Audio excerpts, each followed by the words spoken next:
Coming up on Mountain News this morning, for the first time, Knott County schools achieved a green status across the district. And a UK-led study is working to develop a complete approach to cockroach control. We'll tell you more. Dedicated to Eastern and Southern Kentucky, this is WYMT Mountain News This Morning. Welcome to Mountain News This Morning. I'm Neely Green here with you on this Friday, November 21st. The time is now 6:29. Let's check in with meteorologist Megan Desmond for a look at your forecast this morning. Megan, I'm looking forward to the weekend. I am having Thanksgiving dinner with my family this weekend, so I'm pretty excited, but what can we expect weather-wise? Well, for your Thanksgiving, depending on what day you're planning it on, we're starting to see a calmer trend in terms of the rain. However, you still have to get through your Friday and your Saturday morning where some of that heavier rain is still present. Let's break down that forecast for you. Starting off with that visibility, a little bit of fog to start off your day. And as I mentioned, some of that rain. Now, this morning's not too bad, relatively calm, but as we zoom out, you're going to notice just how much rain is on the way for the last day of your work week. We'll continue to watch that throughout your Friday. Some storm chances tonight, and then by the time we're heading into your Saturday afternoon, starting to clear itself out. Sunny skies is your forecast for Sunday. But in terms of temperatures this morning, not too bad. We're sitting in those mid-50s. Pretty warm for this time of year, and as we go into the afternoon, a little bit more warmth with high temperatures in the mid-60s. Neely. Megan, thank you.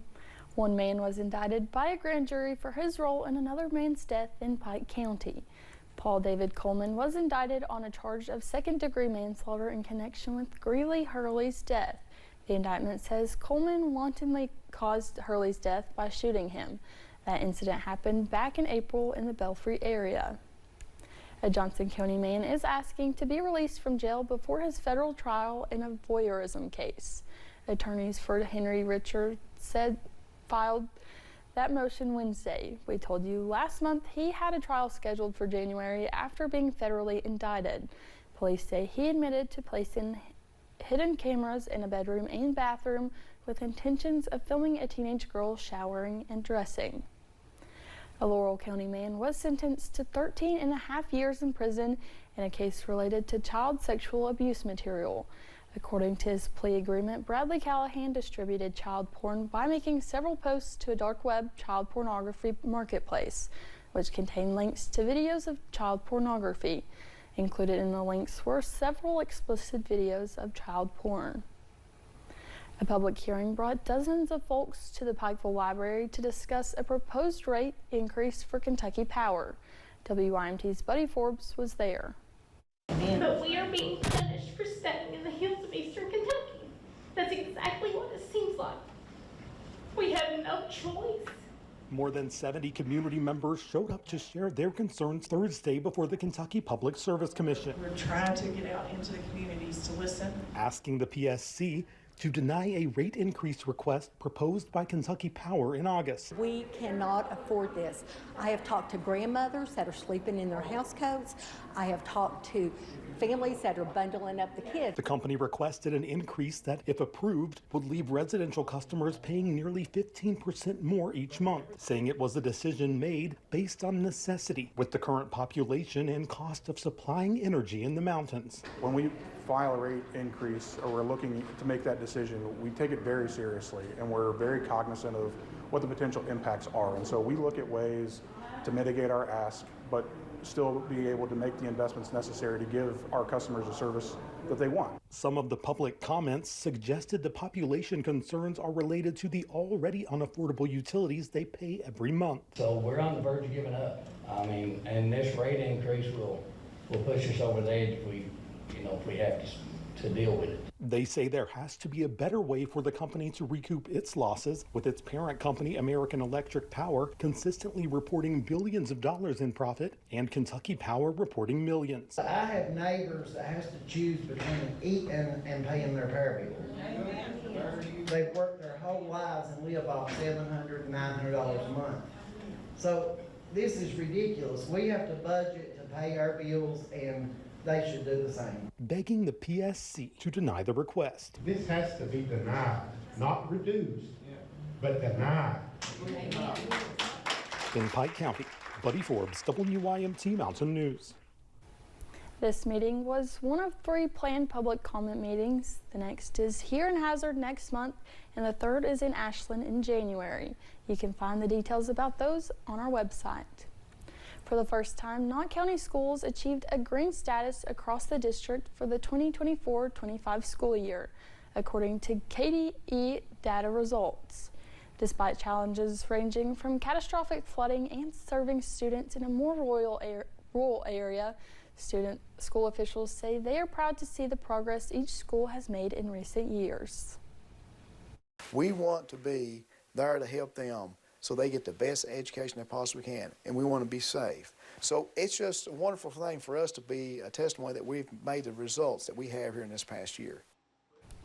While school officials say this is a significant accomplishment, they will continue to strive for excellence and hope they can achieve a blue status, which is the highest ranking next year. Harlan County students got a chance to take flight into STEM yesterday. Middle schoolers spent the day at James A. Colwood Elementary, rotating through drone courses, flight simulators, and other hands-on stations. WYMT's Caroline Mueller shows us how the Pathways to Purpose event is helping students picture future careers right here at home.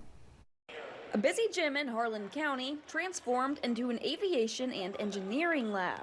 Organizers say Pathways to Purpose is all about giving students a chance to see what their future could look like. The intent of today is really to help expose students to a variety of different career paths. We're going to do it in a very fun and engaging manner. Students got to try activities they don't usually see in a classroom. My favorite so far is the airplane simulator. It was very interesting. You feel like you're actually flying a plane. It's very indirect and you're very focused in on it. For some, the activities line up with careers they're already curious about.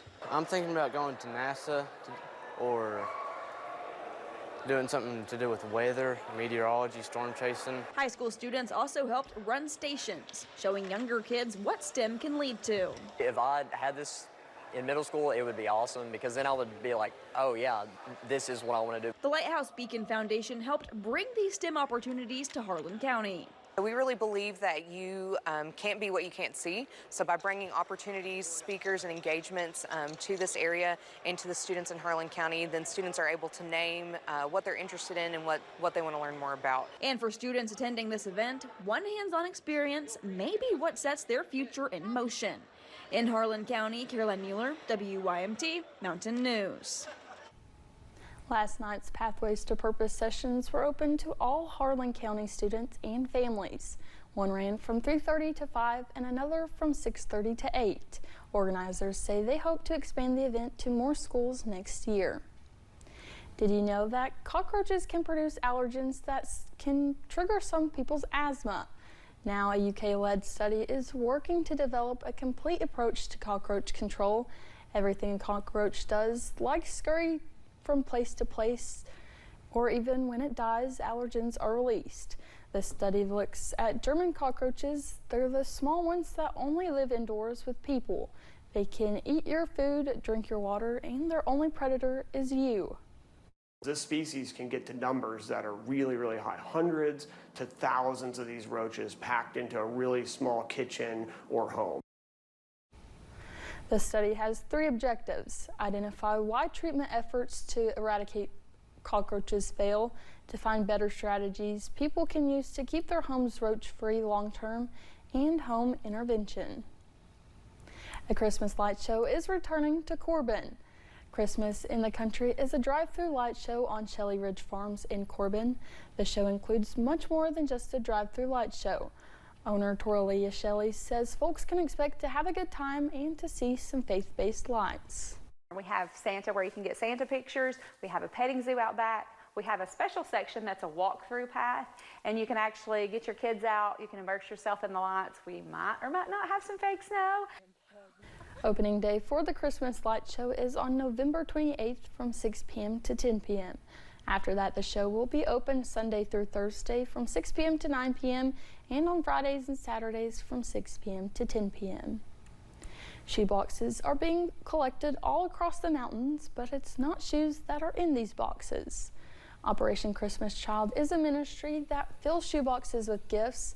The boxes are delivered to underprivileged children in other countries. Students from Alsoy College and the June Buchanan School have packed and collected some of those boxes. Fourth graders with JBS say they enjoy spreading the holiday cheer. How it makes us feel happy about packing them for a bunch of other kids all over the world. And I like how we get to give these to kids all over the world so they know about Jesus. The student volunteers prayed over the boxes, saying they hope all the children who receive them know they are loved by Jesus and enjoy their gifts. Primary Care Centers of Eastern Kentucky is advocating for those struggling with diabetes. The facility has experts to help folks within its Mary E. Martin Diabetes Center of Excellence. The program offers clinical expertise, modern treatment options, and research-driven education.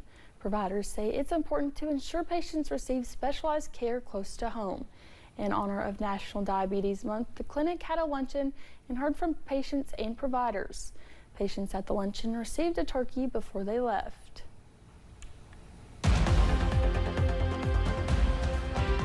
Expect those mid-50s as you're heading out the door this morning. One thing you can also expect in that forecast is the rain chance. Here's a look at satellite and radar this morning. You'll notice that a little bit of the lingering rain persists for some of our eastern counties, but as you take a look towards the west, the next round of some moderate rain is on the way. We'll continue to see these rain chances all throughout your Friday, and some chances for storms are on the forecast as you're especially heading into the later hours. But in terms of what you can expect through the next several hours, temperatures will be in the upper 50s on the way to school, and by the time you're heading home, seeing some of those rain chances, temperatures in the mid-60s. Neely.